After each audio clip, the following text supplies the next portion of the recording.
And welcome to Moving Conversations. I'm Brian Ritchie. Joining me as always is Nora St. John. Good morning, Nora. How you doing? Great, Brian. How are you? Doing good, doing good. Yeah, it's been an interesting day. I had to get up extra early. When I say this to clients, they're always like, "What?" I go to the hospital in order to get my blood drawn, so I was at the hospital at 4 a.m. Oh, Uh, because they're open 24 hours, which is wonderful because you don't have to stand in any lines. You're the only one that's there. true. That's true. So literally, I go in, I get like 13 to 15 vials drawn, and it's like, okay, all my Jeez. stuff is done for the year. All right. And I'm out the door and headed into work. And it was just an extra early morning. So if I seem, you know, full of energy and things, hopefully it'll stay up that way and not head down. I've got plenty of caffeine in my body, so I think I'm good to go. Oh my. So today we wanted to talk about uh, sort of continuing the theme we had for the last couple weeks, right? Because we had sort of, I love the title you came up with, Core Connections, when we talked about the inner core. And then last week we talked about breathing, which involved the inner core, the diaphragm especially, but also the transverse abdominis, etc. So we said, why not go and start talking about the core itself, and especially the core work on unstable surfaces. One of the things that fitness has really embraced, like kind of radically, is physio balls and standing on wobbly boards and Yeah. being in situations which require our body to reflexively respond. Yep. And that's really what unstable surfaces do, right? Like the body wants to stay in balance. It wants to not Hmm. fall over. And because of that, it will generally reflexively fire the core stability muscles a little bit stronger. Yeah. It's interesting that, I mean, when we think about how we're going to load the core, I mean, we talked about this before. We never had core classes. We had abdominal classes, ab classes, and, Right. thousands and thousands of repetitions of crunches and all of that, and every variety. And then I don't remember when planks became the big thing, but planks was something that sort of took over that. Uh, Yep. so we're not having so much forward flexion. I understand there's reasons for it. There's reasons to flex and there's reasons not to. Totally get it. But you're right. I do remember a point in fitness when all of a sudden you'd find those big physio balls in studios. Everywhere. And it was Yep. sort of like, huh, I think the company probably, I think Spry was one of the first ones to really come out, and they were called Swiss balls. And I don't know if they're Yep. from Switzerland or whatnot, but I just remember they were called Swiss balls. And I remember getting them in my mom's studio, and I had to inflate them. So it was sort of like, what is this? And they were super popular. And then you go to gyms and they've got tons of these, Yeah. tons of them. We actually Yep. had in my mom's studio classes on them because we had Yep. an older clientele, and we would have classes. So we literally would have 10 to 15 of these balls hanging from netting from the Yep. ceiling, hung up on on the ceiling to keep it away. And you'd pull it down and you'd pull all the balls out and they'd be bouncing all over the room. But I remember those classes, and there were so many things you could do on them to engage your core for exercise. And it was great. Yeah. And that's so they're physio balls or Swiss balls. Again, Yep. again, they started out as Swiss balls, and there's something about teaching kids, I know something. Yeah. Anyway, the history of those, I was remembering the first place we had to buy them was actually this was, 30 plus odd years ago, was a kind of a supply store for educational materials. And a lot of this was used for developmental work on kids. Sport Like time. that, yeah, that was or something like that. That was the first place that we actually got to buy them. They weren't available through the fitness vendors when I first was buying Yeah. them. I was As soon remembering as you that. said that Yeah. I remember the catalog. Being in Hawaii, we didn't have Yes. a Yes. place. So we had Yeah. this thick catalog, and you're right, it was all for kids stuff. Yeah. Stools that they would kneel on and scoot around the room, pulling it with their arms and things, Right. and all of that, all the stuff that PE teachers would be buying. And you're right, that's where we first probably saw them. That's where we first had to buy them, because I remember we got Yeah. excited about it at St. Francis, and we're like, oh, we want to buy a couple of these. And there wasn't there weren't a lot of vendors actually for physical No. fitness stuff at that point. So that's where we had to buy it from. Yeah, I do Um, remember that. yeah. So Why do these guys work? So thinking about working on an unstable surface, there's a good bit of research on this as well. What basically happens is, again, that increase in reflexive response. So Mhm. if I'm lying flat on the floor and I'm doing toe taps, or I'm doing a little dead bug, right? Opposite arm and leg lifting up off the floor, it's pretty easy to stay stable because the floor isn't moving, right? And Right. I have there's no pull from the floor. Like my hips or my arms may be destabilizing my torso, but my torso is essentially on the floor, right? No problem. You do the exact same thing, for example, lying on a foam roller or on a fit ball, and it changes everything. You feel Yeah. it much more, right? The sensation goes up a lot. It's much more work. One of the things I often say when I put a client on unstable surface is their nervous system wakes up. And you can Exactly. tell that because they shut up and they start to really concentrate. Their Right? eyes Have you get big. seen You're right. They're that? like, "Okay, yep, absolutely. Yeah, if Yep, they're lying on the ground doing it, they're like, yeah, yeah, yeah. They're telling you about their weekend, the movie they just saw, whatever. You put them on a roller or a spine fit or any number of other strange devices, and yep, like they become silent. yep, Yeah. yep, absolutely." And you can see their whole body changes Yes. because they're Hmm. lying down on the ground and they're in a very relaxed position. And if you're Yes. having them do something like marching, it's simple, relatively. Once you teach them Hmm. how to do it properly, keeping their spine Yeah. stable and Super everything, easy. it's Yeah. fairly Yeah. simple. Yeah. And then you put them on even a half foam roller, Yes. even with the flat side up, so they still have the same type of stimulation as the ground, physically. Yep. They're now on that unstable surface. They're really on basically a teeter totter at that point, Yep. laterally, that all of a sudden, you're right, their hands immediately grip the ground Yep. and their shoulders start hunching forward. You're like, okay, relax, relax. You don't have, Yep. you're 3 inches off the ground. You're not 3 feet. You're You're going to not be going very okay. far. You can fall Exactly. off and nothing will hurt. Exactly, but you Yeah. definitely can, and you're right, it wakes up their nervous system. It gets that neural stimulation. A bunch of episodes ago, we talked about, you know, the fact that certain exercises do challenge our nervous system a lot more than others based on, if you're in a machine that dictates your path of motion, all your stability, you're not having to work very hard. Right. Whereas you do something Exactly. like a squat, a lunge, a pull-up, a push-up, you're controlling a lot more because you are the one controlling everything from stability to movement to resistance, the whole shebang. Exactly. So your nervous system turns on and is heightened. And because of that, man, it's going to light you up a lot more and you're going to get more out of it. One of the people that I worked with, Daria Ronston, who was the creator of the MOTR, Mhm. when a balanced body things, which is basically a roller with some resistance devices attached to it, right? Very simple device. But she worked with a biomechanics lab down in Santa Barbara just to check and see what was happening with this. And she would do essentially dead bugs, so marching, lying supine, one leg up, other leg up, on the floor. And they did EMG stuff to test her transversus and other muscles. And then they did it with her just lying on a roller. And then they did it with her lying on a roller, holding on to the resistance bands or the resistance tubes or resistance straps, I guess, that she has on the motor. And with each of those steps, the core activation, the muscular activation of the core went up.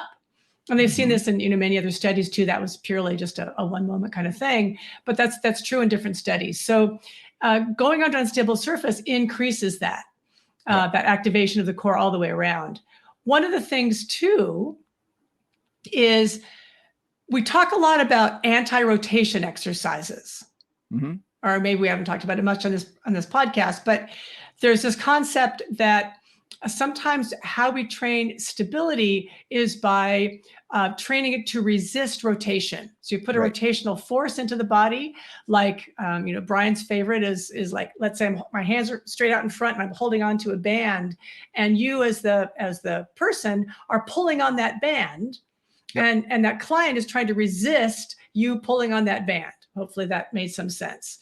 Yep. So it's Or coming even from if the I just side or something, your arms are out, it's coming from the side and you're yes. trying to resist that pull laterally. Exactly, right? So you're Yep. trying to keep yourself stable. Well, forces want to pull you sideways. Yep. And many of the unstable surfaces, particularly something like a longitudinal unstable surface. And what I mean by that is like a roller, the motor, or what we call a spine fitter. Again, full roller, half roller, something where your spine is supported from head to tail. And basically what you're trying to do is stay on that thing, whatever it is, against, let's say, the rotational components of your leg moving out or your arm moving out or moving asymmetrically, right? Does that make sense? Okay. Yep. That makes sense. Absolutely. And I found that over the years, and I don't know if it was just in people wanting to do more balance training, but I started seeing a lot more classes dealing with unstable surfaces, whether it be the ball or the Bosu. Bosu was really big. It still is really big. Yeah. Foam rollers, balance pads, all of these sort of, and they call them balance tools in the vernacular for fitness a lot of times, but really they're unstable surfaces. You're creating instability from the ground, or, you know, if you're in a push-up position in your hands, because, you know, a wobble board, for instance, we talked about a BAPS board, you know, a couple of weeks ago, we talked about the ankle. You could put that underneath your hands, and it creates instability laterally or in 3 dimensions, both. And you can really feel your core engage a lot more. You can do it with a suspension trainer as well.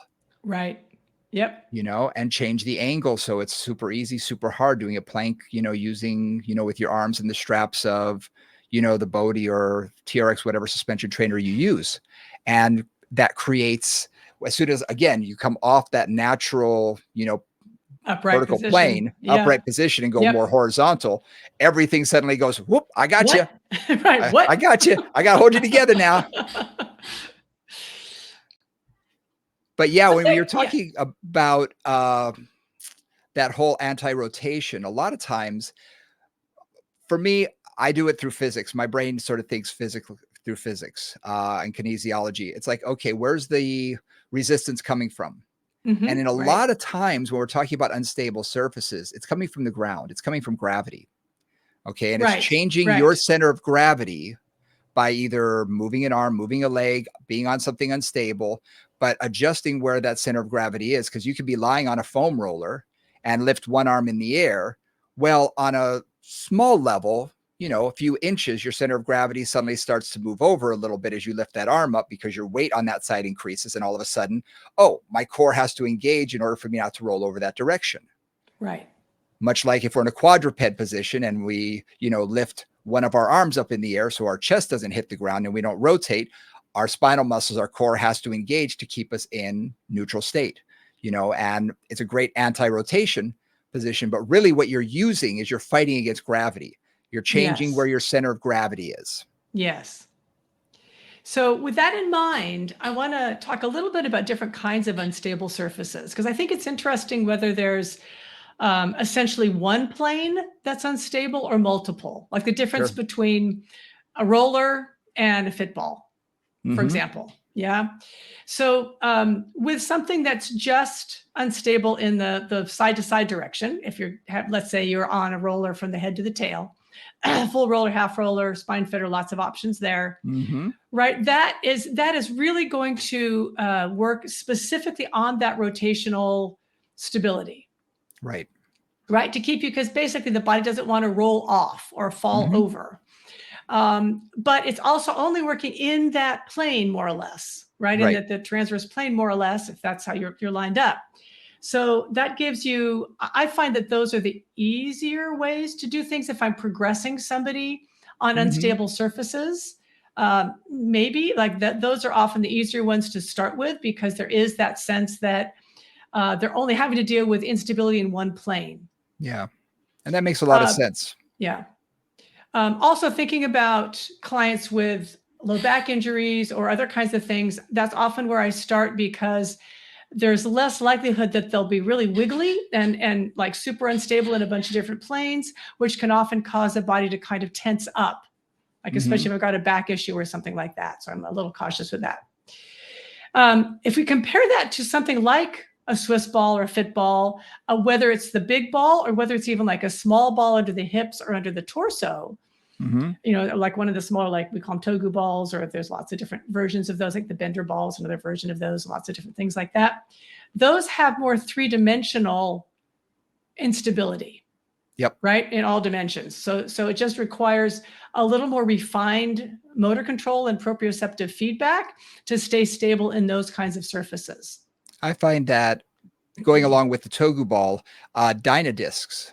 Yes. I Yep. get them so that they're almost perfectly not flattened, but some people like to Right. overinflate them. Don't Right. overinflate They're them. not puffy. They're No, flat. they're Right. flat. Little squishy. Right. Put one under the shoulders, put one under the Yep. hips, Yep. because your low back in general has that natural arch, that you do that and you put something under the head to support the head, and you'll really see that there's not only the lateral, but your shoulders and your hips are going to be having that three-dimensional, capability in a Right. small way, Right. you know? So it's small. You're not doing it as much as you would if I use two Bosu balls, which are, much larger. So Right. it begins to engage those muscles on a smaller level, so that you find they are sort of almost that incremental, micro uh adjustments that are Mm-hmm. necessary in order to keep, as you lift an arm or doing whatever you're going to do, marching, opposite arm and leg, whatever you want to do. So I find it's a good transition from the foam roller to take it just, and let's add a little more of that additional planes of motion. So one thing I'm thinking about, and again, Brian and I are thinking about this as we're talking about it. So here we go. Absolutely. um, when you're on a roller or you're on something like that, the tendency is, particularly a roller, right? You lift an arm up and their whole body's going to want to rotate in one direction, Yep. right? What you're talking about with the two, just we call them we call them whoopee cushions a lot of times actually, but disco sits or Dynagist, whatever they are, right? If you've Yeah. got something like that, you're also then working on the stability between the upper and the lower body. Yeah. Right. So you're getting more of that actual coordination between the upper and the lower, because the hips may be rotating left and the torso may be rotating right, and your body's got to pull both those things back together. Yep. So, I would say that has a stronger influence on refining the core and its relationship to the upper, the upper body, the ribs and the pelvis, that all those things have to go together. And that really helps to bring that together. And what I find that you can also do is take it and separate the two.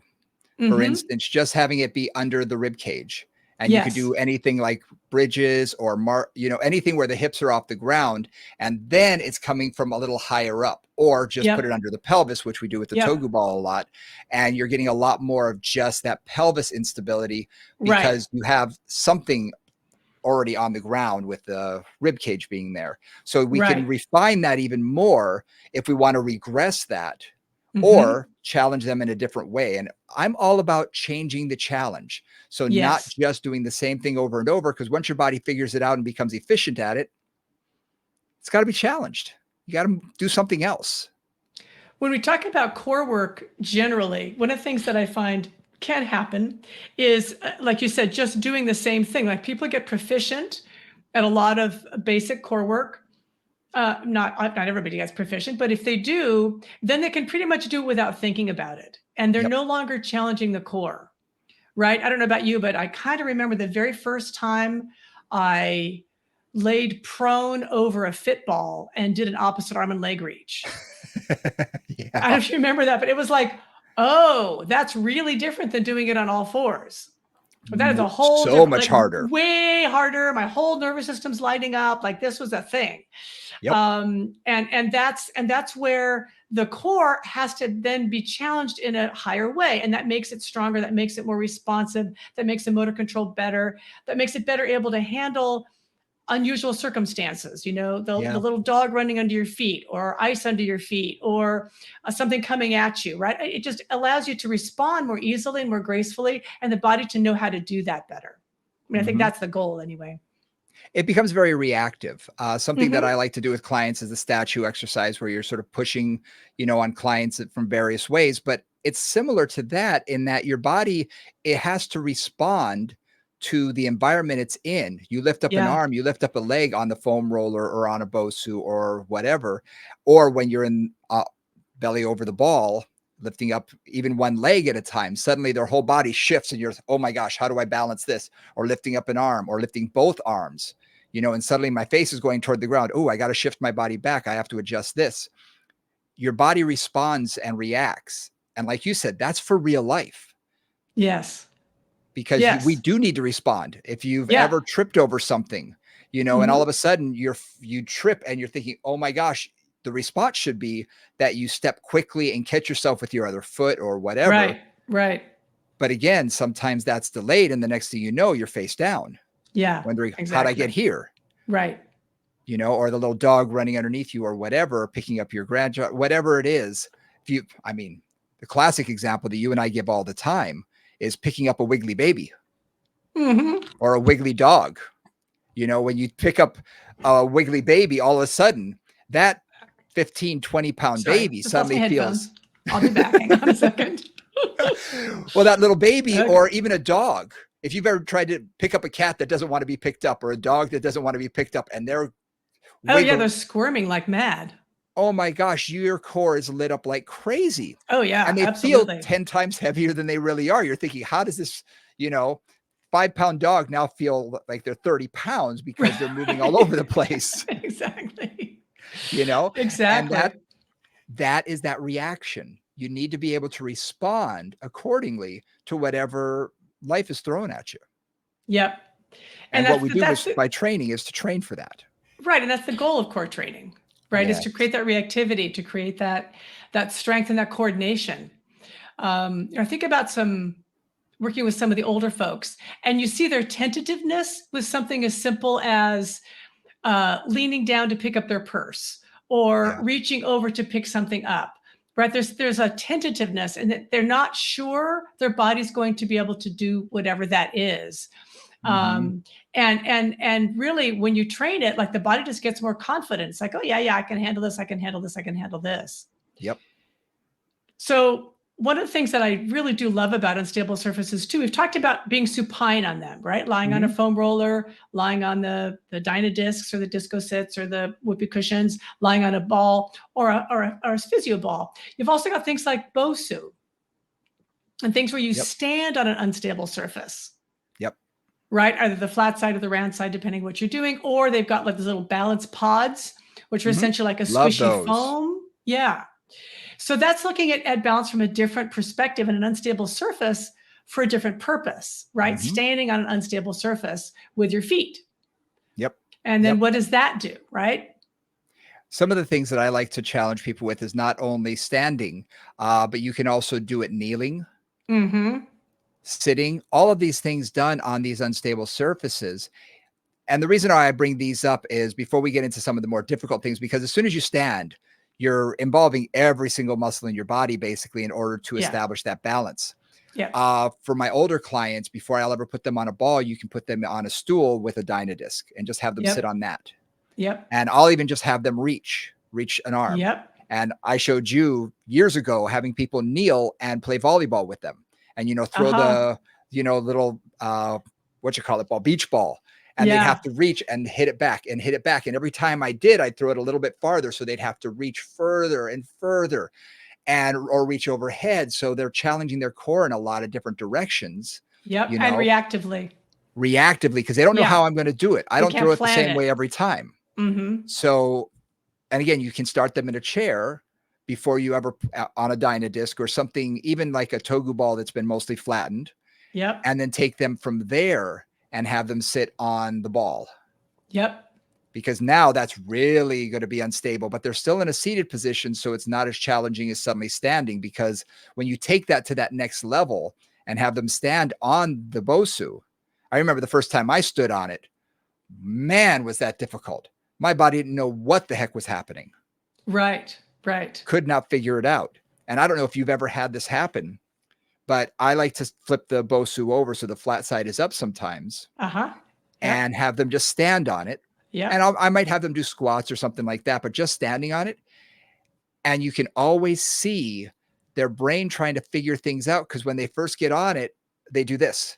Yeah. Uh-huh. And Kind of it's a fast back and forth. Yep. they Yep. can't Yep. be Like, da, da, their da, da, da. their brain can't figure it out. And it's going back and forth. And they're laughing because, like, what's going on? You didn't do this. What's happening? And you can see it's going super fast. And then you can see as their body starts to figure it out, it slows down, Yeah. usually within a set or two. Yep. Sometimes it may Yep. take a couple of sessions, but their brain sort of says, oh, okay, you just want me to do this. And it sort of begins to react evenly. And it's Yes. not so wobbly back and forth, side to side, or forward and back. Right. Which is, if you think about it, is coordinating the balance response between the two sides. Yeah. Right, Which is because very it almost challenging. feels like when they first do that, that they're trying, like, right side dominating, left side dominating, like who's in charge here? And Hmm. they really have to get it so that both sides are in charge, and they're Yeah. communicating more like across the midline, if you want to think about it that way. Yep. And you also think about that for like one of the people that I work with was a surfer and a bicyclist, and has just a really good sense of balance between both those things. Right, Sure. he was a surfer as a kid for a long time, many years, and then as a bicyclist now. And I give him balance challenges, and it's like, not that it's no problem, but I could really move him up. Like Quickly. he's trained, he trains balance 3 or 4 times a week doing something. Yep. His wife, who I also work with, doesn't do any of that. And it's like the difference in the two of them in terms of balance is profound. And a lot of Sure. it is just training. And balance is one of those things that training makes all the difference, because it's not, it is a multi-sensory skill. It's Yep. eyes, ears, the whole vestibular system, the whole proprioceptive system. Like, there's a lot of pieces to the balance system. Hmm. And they get trained more. I would argue there's some muscular component, but a lot of it's neurological, is just coordinating. Hmm. And it doesn't have to be something too challenging, even for No. someone. Even Mm-mm. standing on, a lot of times I'll just have people start by standing on, one of those Airx type pads, the squishy pads, Yeah, the like a big little foam squares. spongy thing. Yeah, Yeah. exactly. You can get them And they're cheap not off they're not of. very unstable. No, they're not. Yeah, they're They're not. they're quite, if you're on 2 feet, they're really not. But just have Yeah. them stand on that and then take one arm out to the side. And Yep. again, shifting that center of gravity over laterally as they lift that arm up. And suddenly you can see they start to lean, and it's like, don't lean, and they're going, oh, okay. And it's not a big challenge. But again, Mm-mm. starting them, a fair shoulder width stance, and then Yes. I can bring them down 2 feet right next to each other. And then it's more of a Yep. challenge. I think, oh, okay. And then you can put a small weight in the hand or whatever. And suddenly it becomes more and more of a challenge. And again, we can start, again, regress it to something that's easy, especially for our clients who may need more balance training, or, Yeah. establishing that sort of proprioception in their body so they know where their body is in space, and then begin to increase it. But by doing that, suddenly their core is lit up like crazy, Yeah. Absolutely. because it has to be the side that's staying still. I mean, if I Yeah. lift my arm up my right arm up, my left side is going to respond, and that Yeah. core is going to be active. Yeah. Absolutely. One other thing about balance that I always say when I start to work with clients like this, because they kind of, at least some of my clients are like, well, why can't I just stay still? Like, why can't Mhm. I find the balance point and stay there? And that's not how it works. Balance is Nope. truly dynamic. So, what I often encourage clients to do when they feel that instability, let's say they're supine on the stability ball, right? Their Mhm. torso is supported by the stability ball, their feet are on the floor, and they're doing a march from there. Mhm. Pretty challenging exercise, right? And they'll like lift one leg up, and they'll start to get it, but they'll feel like, why can't I just stay still and do this? And it's like, that's actually not the point. And Yep. sometimes what I'll really have them do is, let's say, lift the right leg up, feel that weight shift to the left, put that leg down, lift the leg up, feel that weight shift. Don't exaggerate it, but just be aware that the body needs to do those adjustments. And Mhm. so make those adjustments a little bit conscious if you can. Yep. Yeah, when they Yep. start to get familiar, it's like, okay, I'm going to be prepared. I'm going to, like, you know, engage a little more in that right side as I lift that left leg to keep myself from falling over, whatever it is. Yep. And I often say, like, let's train the dynamic nature of your balance support.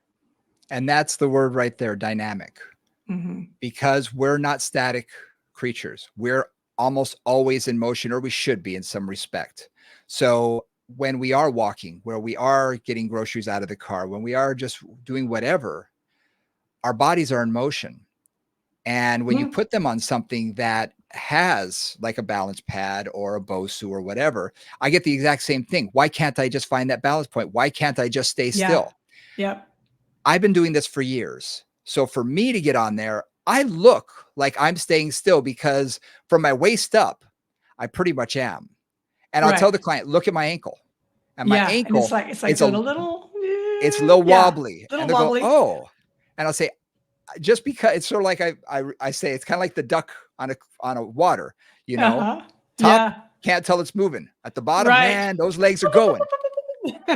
And that's kind of how I feel. I feel my ankle and my leg shaking like crazy, but my upper body can stay nice and relaxed.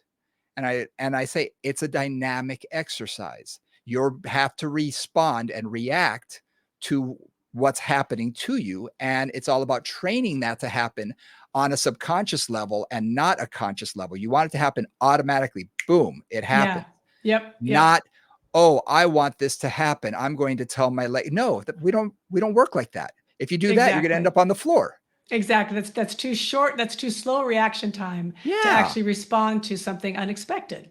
Yeah. And when we Yeah. are doing the core in that regard, I love people sitting on the ball and marching or Yeah. doing a leg extension Yep, yep. because their core, they have no idea how much they're using it. Exactly. And they're thinking, oh my gosh. And there's a series that I like to do on the ball, and I can put this online, is just have them sit on the ball. Already they're going to feel like, okay, I'm a little unstable. And then I say, okay, just tuck and tilt your pelvis forward and back, tuck and tilt. Yep, exactly. Okay, Call arch tucking and and tilting. curl. Yep, Yeah, yep. small. I don't make them go too far. No, And then it I doesn't say, matter. now side to side. I was like, ooh, that's a Uh-huh. little harder. And you can usually Yep, see one side's better and easier than the other. One side's a little yep, glitchy. yep. And then I say, okay, now do the hula. I want you to do Ah, circle. nice. Yep, And when they exactly. do the circles, you can really see their eyes get really big. And sometimes they have to hold on to the ball and they're trying to figure out how to do it. But it's because they're asking their core muscles to work in coordination with one another in something that they probably have never been asked to do. I find women Mhm, are usually a little better than men. Men look very, very mhm. stiff at this, Yep. just because they're not used to moving as fluidly unless they're, an athlete or something like that, and they may not have moved in a while. Women usually tend to get it a little sooner than men do, but it's still a challenge for them to be able to do that. And then I can have them do marching because as soon as you lift one leg off the ground, oh my gosh, everything has to kick in. Yeah. But just sitting on the ball, those simple exercises, you Yep. can engage everything and really get the body to respond. And for those clients that are trying to rehab from a back injury, just having them work with that range of motion forward and back, side to side, and circles can work on mobility as well as core strengthening all at the same time. And finding like so after all that, it's like then they also find their center point. Like we talk about neutral Yeah. spine all the time in whatever field you're in, with that's a thing. Like that act, they're actually finding their neutral point Yes. through that, right? Because they'll find they tuck under, okay, that feels like too much work here, that feels like too much work there, that's unstable there, that's unstable there. And they find Yep. that place where it's like, okay, that's where I want to be. That's the place that feels the most balanced, front, back, inside, outside. Yeah. Yep. Yep. And then you can always load that because you can hand them a band, a Yeah. tube, a In one lateral hand, raise, in a both row. hands, Exactly. a symmetrical exercise, an asymmetrical exercise. Exactly. One other thing too, in thinking about this is I find that the easiest way to challenge somebody, if you think about progressions, whether they're on the roller, on the ball, whatever situation they're in, is in the sagittal plane. Yeah. For example, Yeah. both arms coming up, both arms coming down. If they're on the ball or they're on the roller, whatever, is the easiest Yep. generally, right? That they can generally organize. Sagittal plane is pretty easy to organize. So something in flexion and extension is better. As soon as I go out to the side, Hmm. even just one arm out versus the other arm out asymmetrically, that's when the challenge comes in. So that's how I progress, right? Starting sagittal bilateral and going to either sagittal unilateral or going Hmm. into like more like full frontal plane or transverse plane. Those things increase that challenge. It's just another thing to think about there. Yeah, absolutely. Anytime you add that lateral resistance, Hmm. it's going to challenge them a lot more. And what you're going to see, especially if they're on a ball, Yeah. is when the arm comes up, you're going to see their hips want to shift. Yep. Not only does their body want to lean the opposite way, but their hips are going to want to shift Yep. because they're trying to figure out, their body is trying to figure out, their brain is trying to figure out, how do I coordinate this? How do I balance this? How do I stay centered? How do I How not do I fall stay over? centered? Exactly. Yeah. And what's going to happen is they're going to lift and they're going to shift out and their whole body's going to go, whoa, whoa, whoa, wait, wait, wait, wait, wait. Hmm. And it's going to take a second for them to get that center again. Yep. Yep. And I highly recommend, if you try and do this with a client, lightweight. Arm Yes. alone by itself, a lightweight to start. Too Yes. often we have a tendency to think, well, you can do a lateral raise with 10 pounds. Well, guess what?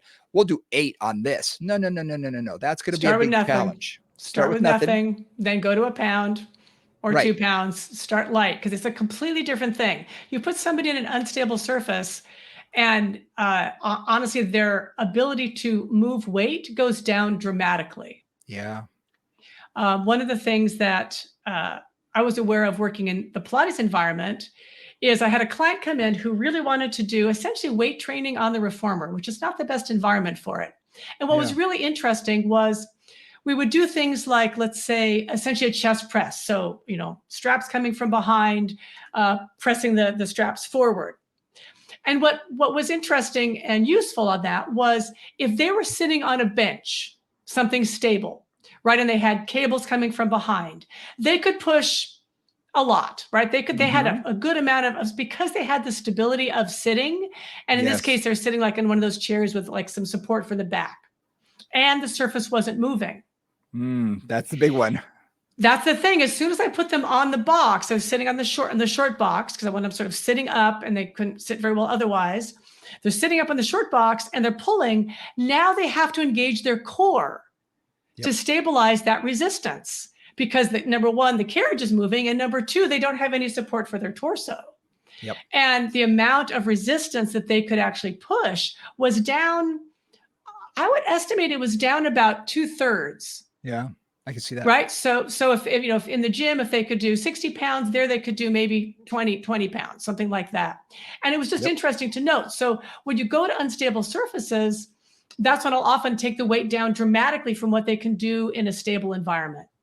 Yep. I love the reformer. If I need their core to get it to fire, doing rows on Yeah. the reformer. And Yeah. everybody assumes it's going to feel the exact same as doing Uh-uh. it on the machine, or our cable, our bands, whatever. And they go to pull, and I have to remind them, you're going to fall down if you just yank. So, I have them just feel what the resistance feels like. Feel the erectors. They're holding you up. Okay. Because I usually have them do it kneeling just because it gets their glutes engaged and their hips engaged a little bit more, Yeah. just for a little bit more stability. Yep. And then I say slowly row, because if they yank, Yep. their body's going to topple. So I really have to Exactly. watch and get Yes. close to them because I may have to catch them. Yes. And again, what I love about the Pilates environment is the more core, the less resistance I put on. Yeah. Exactly. If I put on a ton of resistance, well, all they have to do is lean into it, Right. you Right. know? Whereas you put very little resistance and all of a sudden their core is having to engage like crazy as they pull, because they pull too far. Suddenly there's no tension on the line and they're going beyond that point of tension. And then they're going to have to catch themselves. So then it's like, okay, smooth it out. We can use the core line. I've used a lot of sliding type of tools for that, because Hmm. you can really get them to feel their core working. I have something called a hero board, which is basically, think of something you would want to, move something with, those furniture movers, those four-wheel dollies. A But dolly. the Hmm. wheels, it's a dolly, but the wheels are fixed in one direction, so they don't Okay. twist. Yeah. Uh, I like the ones that twist. Those work really well, and I've got different varieties of that. But the ones that have the fixed actually help, because the wheels aren't twisting and turning, which can make it a little Yeah. Yeah. A little a little weirdly weird unstable. when it Yeah. goes backwards. And having them do a pull on that or a push on that with their body moving, man, that changes everything. And it's really why, I mean, I don't know. There's a lot of reasons for this, but it's one of the reasons why I think the Pilates environment does the core so well, is Yeah. because you have that moving surface underneath you. And if you just think about doing a plank on the reformer, or if it's long stretch, right? Your feet are on the shoulder rest, your hands are on the foot bar, and you're moving in and out in your plank position. It's Yep. way harder than doing that on the floor, right? Just because the core has to work completely differently to support you and keep you, especially if you do that on a yellow spring, that's all core all the time, Yep. because you really don't want to like go splat. And so those kind of things are really, I think, a lot of the power of the Pilates environment is the fact that you are unstable. Again, it's not going to get the same level of ability to push heavy weight, but Mhm. it's going to integrate the core with the weight. And that's really where you want to have more functional components, right? Is that you've got the core strong enough to deal with the weight that you're putting into it. Yeah, you and I have talked about that before, that, I've had clients that have, done weight training with me and then decided to, take a break and go do Pilates, which I'm highly go for it. Please. I love Pilates and please go and do that. But when they come back, a lot of times they've lost a lot of their strength. Their core strength has gone up. Their core coordination has gone up, but it's changed. It's definitely different because now they're not getting that amount of weight and resistance from the reformer, or especially if Right. they're doing reformer classes, but it's Yep. not the same. You No. People who say, "Oh, the reformer is the same as a leg press," it's like, no, you're maxing out at a certain amount of weight. I can Hmm. I can put them on the shuttle or a different leg press, and the weight can be 10 times heavier. You Right. know, Absolutely. it's definitely more about getting that core coordination, the core strengthening, the core stability, all of that, which the reformer, I mean, is unparalleled in. And Coraline as well, for those of you who Oh, have that, yes. it does the same kind of work. Exactly. So this is where every fitness modality fits into a certain part of the fitness continuum, if you will, right? We Mhm. talk about doing mat work, which is great for clients who don't have any equipment and and are happy to do homework, right? Awesome. And you don't need toys, you don't need anything. Very accessible. Yep. Then you have all the little props and stuff that we've talked about, right? Really increasing that core work, giving new challenges and giving new excitement. Mhm. Clients love toys. That's the other thing. Like, right, you can have a client do something on the mat, like, you have them do the exact same thing. And I've done this before, lying on the reformer. Yep. They're still doing mat work, but they're on the reformer and they're way more excited, even Mhm. if they're not using the actual reformer. But then you put them on a ball or a roll or whatever, and it just increases that up. And then all the toys and tools we have that at a higher level to really help to increase that. Yep. I highly, highly recommend. I just got a new piece in from Bosu that's basically, imagine a push-up bar of some sort that's Hmm. curved perfectly to go on top of the Bosu that gives you Hmm. handle positions. Nice. And when I first saw it online, when it first came out, I don't know, a year ago, 2 years ago, whatever it was, I looked and I was like, "Oh, heck, I can do that with something. I can basically do that with a wooden dowel on top of it, just Uh-huh. side to side." So I was Right. like, there's a special. They were practically giving them away. So I was like, all right. I love getting new toys because I'm going to play with it in ways maybe they don't know. And for my clients, it's just something new, fun, and different that's going to Yeah. challenge them in a different way.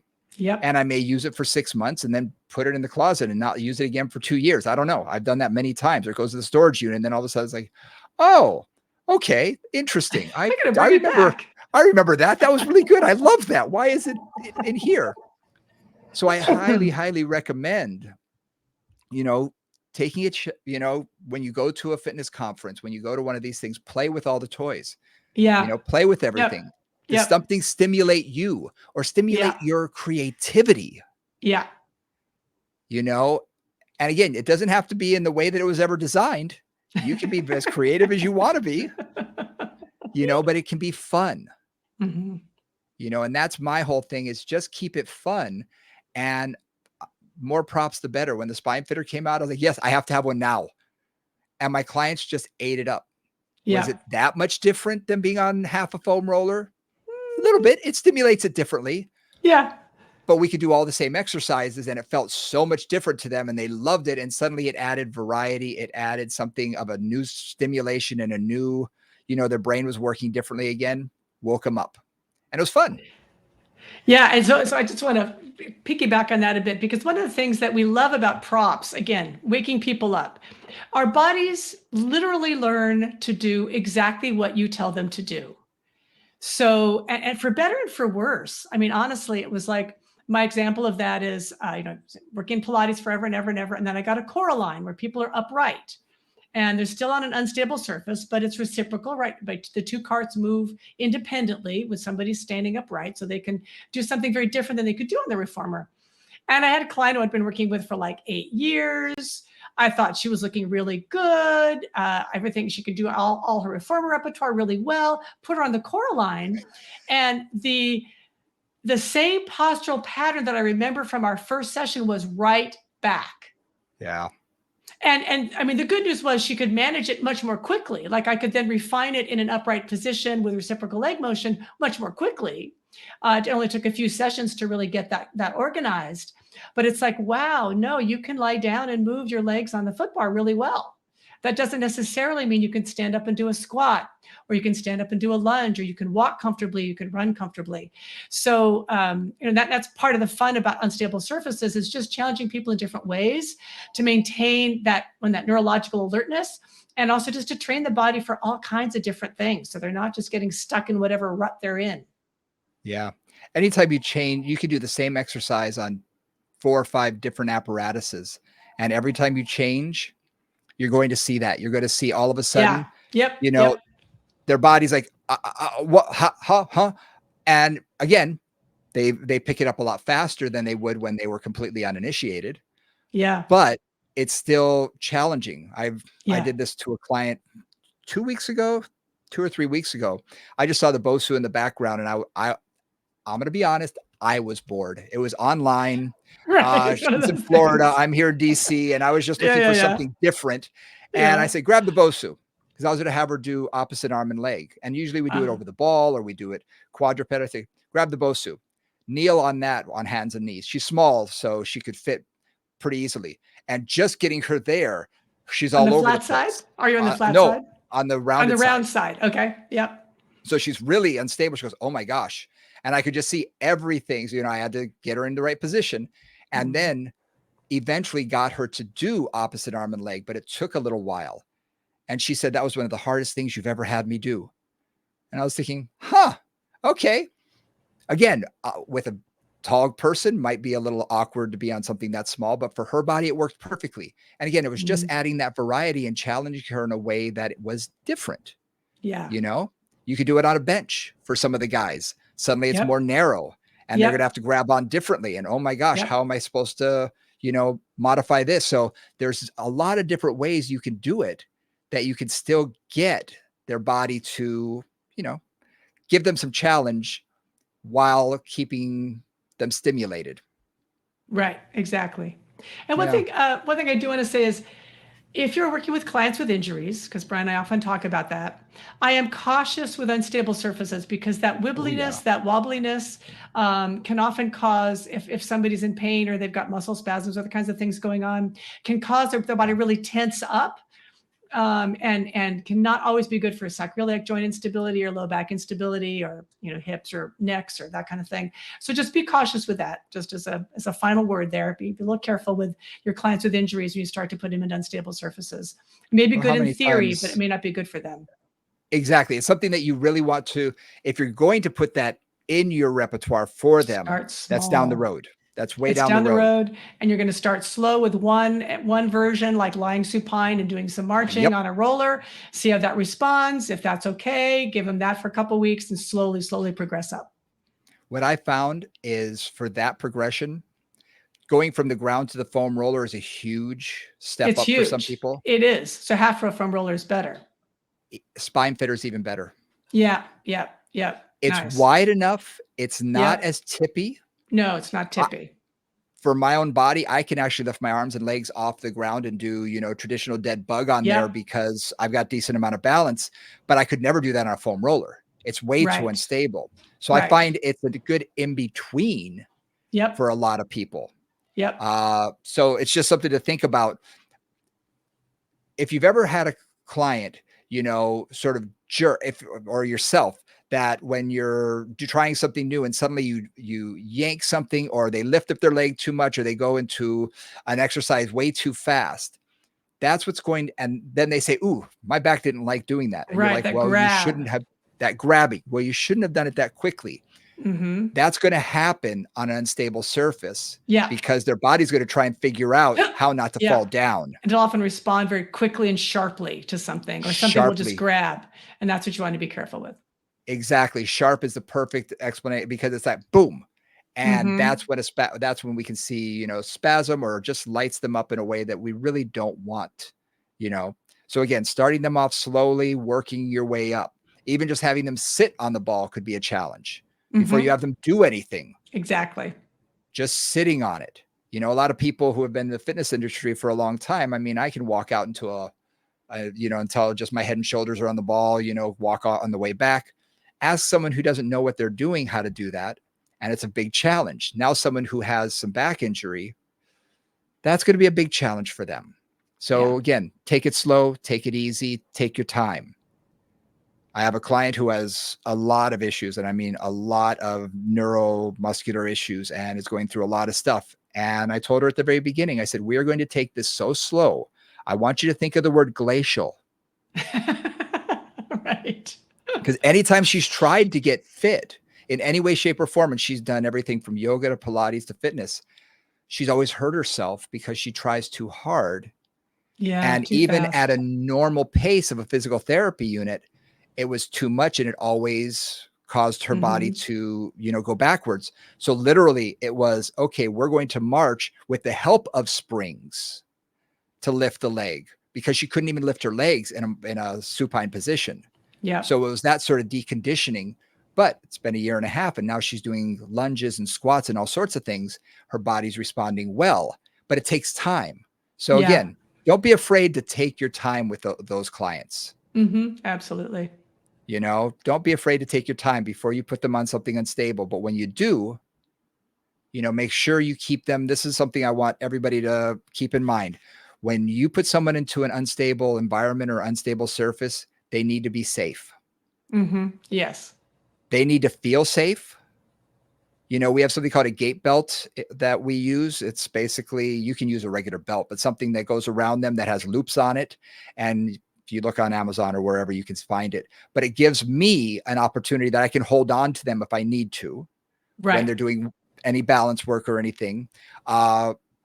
It just helps them be safe. Or I put them in front of a, you know, a ladder, a wall ladder, so that they have something to hold on to let them feel that they have some security, because that is something that they really need to feel safe in order for them to do the exercises correctly. If not, all they're going to do is tighten everything up, and you're really not Yep. going to get what we want out of it. Exactly. So Exactly. keeping them safe, keeping them, you know, mentally safe as well, so they feel secure, really can help. Perfect. Well, there was a wide-ranging discussion about Yeah. unstable surfaces. Hopefully, we've inspired you a bit just to think about that if you're not already using them, or maybe think about them differently. If you Yep. only use rollers or you only use the Bosu or something, just think about all the different ways that you can challenge a client. Again, keeping them safe, but challenge a client. Um, I find them really fun. Clients really love them, Yep. and it really keeps clients coming back too. Is the other nice thing about it. Gives them Yeah. variety for simple things. And I'm going to post online on our Instagram some of these exercises. I'll do the ball, and I'll also introduce you to the Spinefitter just so you can see what it is. You can get it from Balanced Body. You can get it, I think that's even on Amazon. So there's a variety of ways you can find them. And they're a wonderful tool, wonderful tool. So I'll do that so you guys can see visually. Thank you guys for joining us. As always, you can always hit us up on all of our socials. We're becoming much more active in that. Hey, look at us. We're actually coming into the 21st century. You and I, we're actually, you know, trying to be a little bit more into, you know, social media and things. We're getting better. We're not great at it by any means, but we're getting better. We're getting better. So at Moving Convos on Instagram and Facebook primarily. Movingconvos at gmail.com is a way if you want to give us some ideas, give us some thoughts as to what you'd like us to talk about. Great way to get in touch with us. And please like, subscribe, hit all those things. We're also on YouTube now, so you can see us. We're actually, in case I'm very highly, my hands are all over the place, you know, Italian blood in me. I can't sit still. But you can actually watch us and whatnot, and hopefully it's a little more engaging. So check us out on YouTube as well. And yeah, I think we've covered it all. All right. All right. We will We'll see see you you. guys next week. Have a good one. Bye, guys. Yep. Have a good one.